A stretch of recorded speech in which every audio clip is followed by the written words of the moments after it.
Hello friends, আসসালামু আলাইকুম। Welcome to my YouTube channel Munni kitchen. আজকে তৈরি করব কুমড়ো পাতার রোল। এখানে সিদ্ধ করা আলু, মাছের ডিম, চাল ডাল, ভেজানো কুমড়ো পাতা নিয়েছি। চাল ডালগুলো 5 ঘন্টা ভিজিয়ে রেখেছিলাম। একটা মিক্সিং জারে 3 কোয়া রসুন, 1 টুকরো আদা, ভিজিয়ে রাখা চাল ডাল দিয়ে একটু জল দিয়ে একটা পেস্ট তৈরি করে নেব। চাল ডালের পেস্টটা একটা বোলে ঢেলে নেব। চা চামচ লঙ্কা গুঁড়ো, হাফ চা চামচ হলুদ, পরিমাণ মতো লবণ দিয়ে দেব। সব কিছু ভালোভাবে ফেটিয়ে নেব। হাফ চা চামচ কালো জিরে দিয়ে দেব। আর রোলের ভিতরের পুরটা তৈরি করে নেব। একটা কড়াইয়ে 1 টেবিল চামচ সরিষার তেল দিয়ে দেব। হাফ চা চামচ গোটা জিরে দিয়ে দেব। 3টে কাঁচা লঙ্কা কুচি দিয়ে দেব।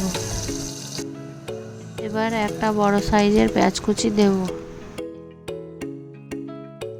পরিমাণ মতো লবণ, জিরে গুঁড়ো দিয়ে দেব। হলুদ গুঁড়ো ও ধনিয়া গুঁড়ো দিয়ে দেব। মশলা ভাজা হয়ে গেছে, এবার মাছের ডিম দিয়ে দেব।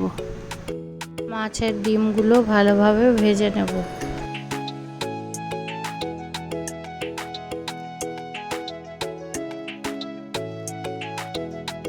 ফ্লেভারের জন্য 1 টেবিল চামচ আদা রসুন বাটা দেব। সবশেষে সিদ্ধ করা আলু গ্রেট করে দিয়ে দেব।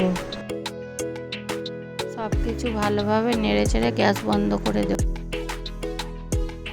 এবার কুমড়ো পাতার রোলগুলো তৈরি করে নেব। কুমড়ো পাতার উপরে ডিমের পুরটা দিয়ে রোলের শেপে তৈরি করে নেব।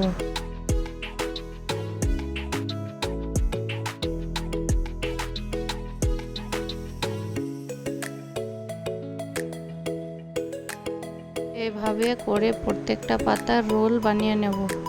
আপনারা চাইলে ডিমের পরিবর্তে এখানে আলুর পুরও তৈরি করতে পারেন।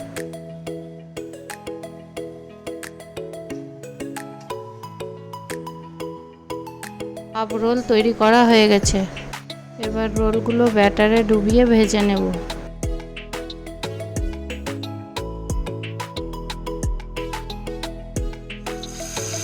এভাবে করে প্রত্যেকটা রোল ভেজে নেব।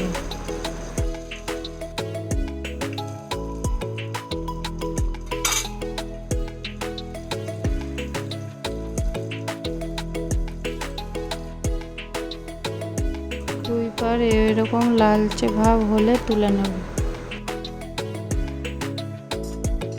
উপরে ক্রিস্পি এবং ভিতরে সফট, খেতে দারুণ লাগে।